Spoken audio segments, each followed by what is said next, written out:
Non, rien. Monsieur Amouzou. Oui, je voudrais apporter une petite précision en termes de déposants, en termes de contrat, parce que les différentes informations qu'on a eues, c'est que la même personne peut aller déposer un certain nombre de fois, donc peut avoir plusieurs contrats. Donc, globalement, on peut quand même estimer à près de 339 000 contrats pour près de 151, 152 000 personnes ayant déposé. Mais ces chiffres-là sont à prendre encore avec pincette parce que ce ne sont pas des chiffres aujourd'hui actualisés parce que tout le monde n'est pas allé se faire recenser, il y a des gens qui ne se sont pas. Donc on ne peut pas à la date d'aujourd'hui dire exactement. Et dans ce lot-là, sur ces chiffres que vous avancez avec un peu de gants et de pincettes, sur les 151 000 déposants ou 339 000 contrats, on a ouï dire que le plus gros lot était au niveau des ICC Services, surtout. Est-ce que vous avez la précision? Quelle est la part de ICC qui semble être la structure qui a fait le plus de victimes comparativement aux autres? Vous avez des détails par rapport à ça? Pas vraiment. Non, pas vraiment.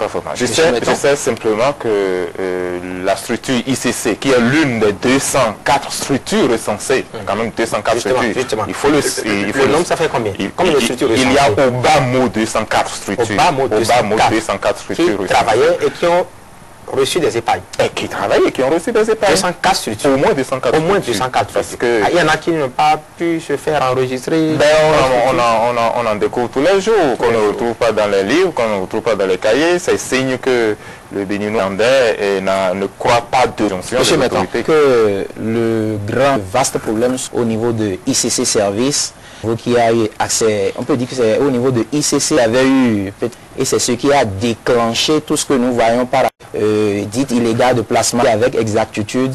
Ce qui est sûr, c'est que le nom de ces départs, même dit toutes les autres structures réunies au niveau de ICC, un nom important d'ailleurs. C'est là où il y a alors une autre précision, j'aimerais avoir, est-ce que vous avez une information épargne? On se rappelle qu'en temps, à mi-chemin, on avait parlé de 70 milliards environ. Exactement. Mais par la suite, précision complémentaire, M. Amouzou. Mes souvenirs sont derrière les chiffres ou les estimations du président de suivi lors de son dernier passage. Et ça va aller chercher dans les 161 milliards. Qui ont été déployés de l'ensemble des structures. Au niveau de l'ensemble, ça c'est milliards. Et 151 milliards. C'est sûr. Monsieur, bon, comme je l'ai dit tantôt, une semaine, comme on venait de le dire aussi, on a entendu parler de 70 milliards, 1000 contrats, dont 20 milliards auraient été déjà payés et qu'il restait 150 milliards selon le recensement là. Mais à la fin, par la suite, entendu de la bouche de Dan, bon, à ce niveau, ils sont bien payés, les vrais chiffres. Mais nous, on n'a pas les éléments. Est-ce que vous avez ces autorités, puisque c'est vous, responsable est-ce que vous avez écrit à demander, dites-nous quel est le point ou bien vous jugez nécessaire de faire... Je le dis tantôt qu'on a eu avec le comité de suivi, mais je vous assure, il y a des gens parmi nous qui ont dit qu'il y a une autre invitation parce que chaque fois qu'on se plaint, il n'y a rien de concret. Oui, la réponse, franchement, souvent... Non, on ne dirait pas un peu transparence. Il n'y a pas la précision alors. Bon, il n'y a pas la précision. Parce qu'on prend madame qui dit que le président du Pascal Irémy, au niveau, on n'a pas fait de que il y a plusieurs actions. Et vous, oui. Non, et moi, les gens estiment, mettons, seul en... Donc, je me suis dit, mais comme le gouvernement envoie ses représentants, on nous a demandé d'agir pour que toutes les structures, les représentants de ces structures-là, essayent de déléguer 4 personnes pour aller travailler avec le comité de suivi, le comité de crise et la commission d'enquête judiciaire. Donc on s'est dit, à ce niveau, on devait répartir les rôles, à son niveau, puisse mener des démarches. Mais il faut reconnaître que là, ça n'a pas encore vraiment pris. Et nous-mêmes, nous nous posons la question de savoir, mais qu'est-ce qu'il y a lieu de faire?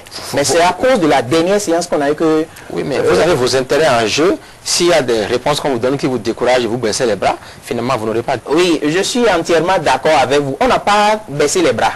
On n'a pas baissé les bras parce qu'on a l'habitude d'écrire. Mais lorsque vous écrivez et que vous n'avez pas les réponses, bon, parce qu'à la dernière séance, on nous a dit que le programme a changé entre-temps.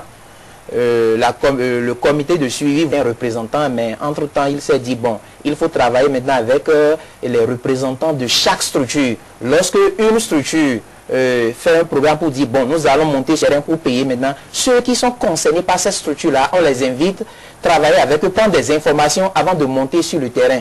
Bon, toutes ces informations, tous ces éléments nous ont amené à baisser un peu la garde pour dire maintenant, parce que c'est à eux de nous inviter pour dire, venez pour des actions, venez pour nous donner des informations. Mais lorsque ce n'est pas souvent le cas, là, franchement, on se pose assez de questions. Vous résignez? Non, c'est pas que nous nous résignons, mais on est en train de chercher les voies et moyens pour voir mais quelle conduite à tenir, quelle position adopter, quel couloir prendre pour pouvoir trouver satisfaction dans les prochains jours. Monsieur Amouzovi, par rapport au recensement qui est fait, je suppose que vous avez eu quelques informations aussi. Quelles sont les zones du pays où on peut dire qu'il y a un pic de la spoliation? Il faut dire, par rapport à ce que vient de dire le collègue en face de moi, que ça se justifie, ça pourrait se justifier de la part de tout observateur attentif. Je viens de parler de plusieurs centaines de structures qui ont collecté l'épargne des populations et toutes n'ont pas le même mode opératoire. Toutes ne sont pas concernées au même niveau. Toutes ces structures n'ont pas la même surface pour pouvoir rembourser leurs déposants, n'ont pas fait les mêmes promesses de pourcentage, etc., etc. Donc, c'est une situation extrêmement complexe qu'on ne peut pas gérer globalement. Il faut donc aller au cas par cas pour pouvoir les régler.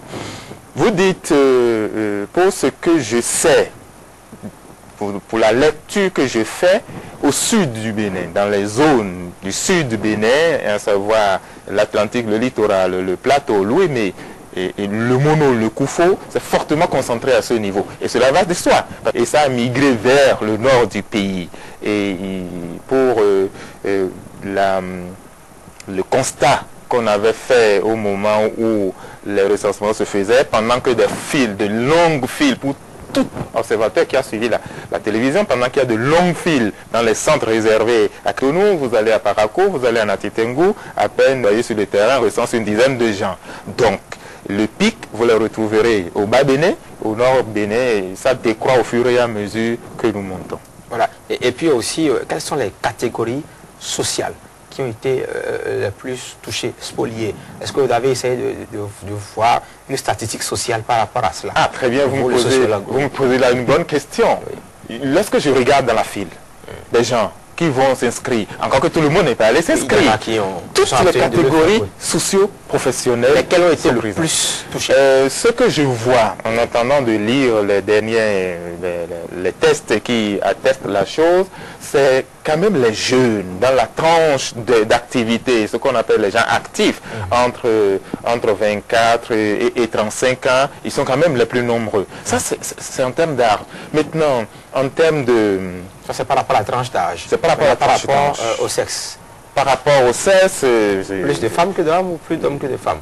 Vous n'avez pas eu ces détails? Là, je n'ai pas eu ces détails. Et la catégorie professionnelle? La catégorie socio-professionnelle, c'est vraiment toutes les catégories socio. Vous ne pouvez pas imaginer toutes les catégories socio-professionnelles. Les cadres même. Les cadres sont embarqués dans cette histoire, je ne vous dis pas.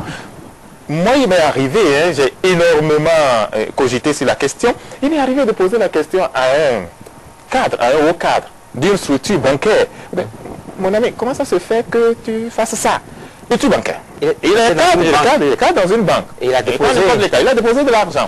Mon frère, viens, comment tu as fait ça?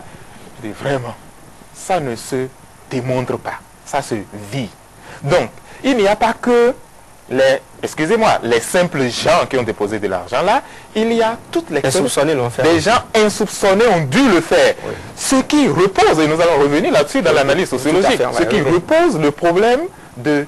C'est un argument facile que de dire que c'est l'appât de gain, que c'est la facilité. Je suis sûr que des gens honnêtes, des gens sérieux, des gens sincères sont allés dans cette direction-là. Il y a donc forcément un ressort social qui est cassé. Il faut interroger les structures même de la société. Il faut interroger notre rapport à l'argent. Il faut interroger un certain nombre de valeurs aujourd'hui qui gouvernent notre société. On va y revenir. On va finir rapidement avec l'état de lieu. Monsieur Metton, quand vous avez fait vos statistiques, vos analyses, vos informations, quelles sont les catégories socio-professionnelles qui ont été les plus touchées? Il y a toutes les catégories, oui, sans exception.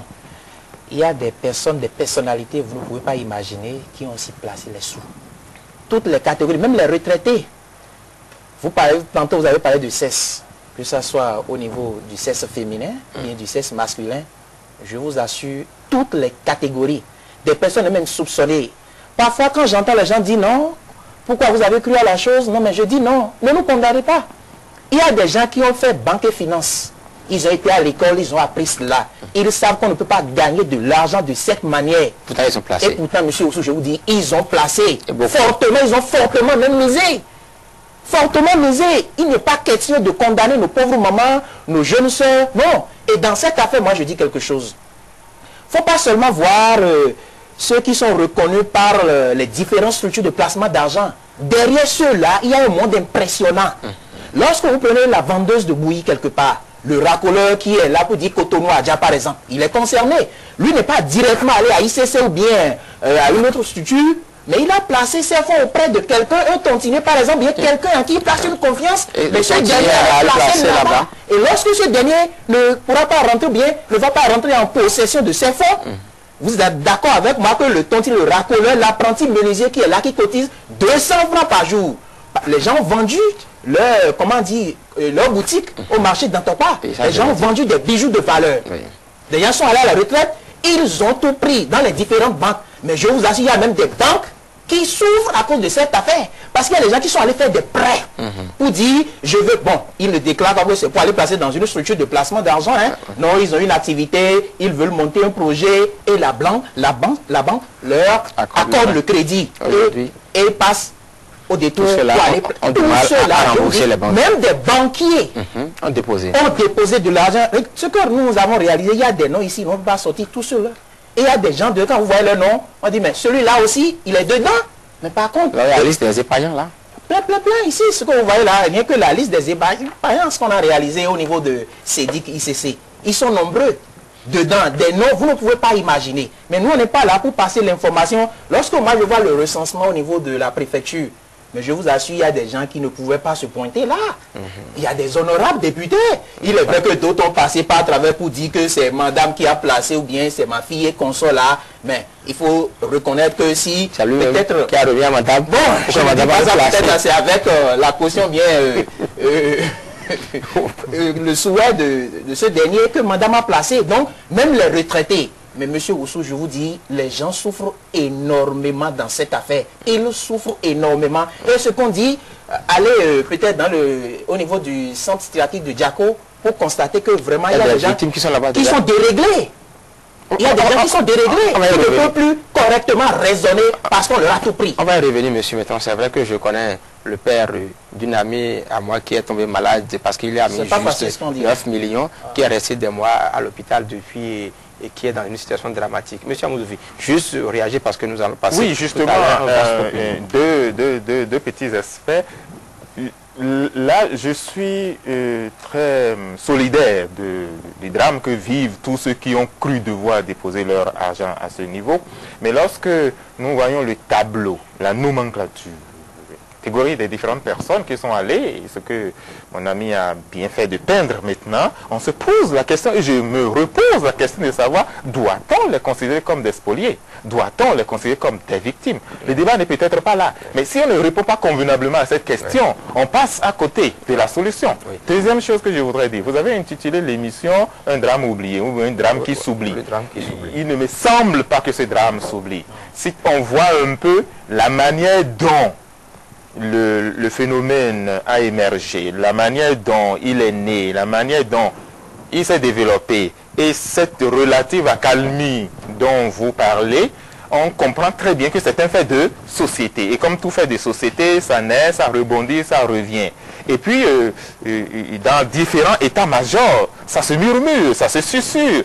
Vous allez voir, ça va revenir encore de plus belle. Donc, à aucunement ça ne s'oublie. Et celui qui souffre dans sa chair et dans sa peau, du fait peut-être de son incompétence. Que nous avons intitulé l'émission, c'est peut-être parce qu'on ne voit plus le grand bruit qui se dit autour de ça, mais le drame se vit toujours et ceux qui sont victimes n'oublient pas, ça c'est sûr. Alors nous allons suivre à présent un Vox Populi qui a été réalisé parce que vous savez, en temps le gouvernement a eu à faire des promesses par rapport à la manière de gérer la situation, à la manière d'aller au secours des épargnants qui ont été spoliés dans cette affaire.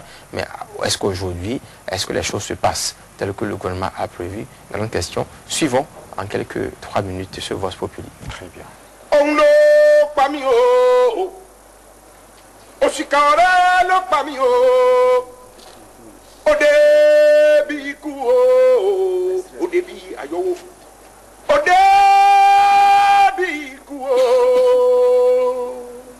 Sans s'interdit.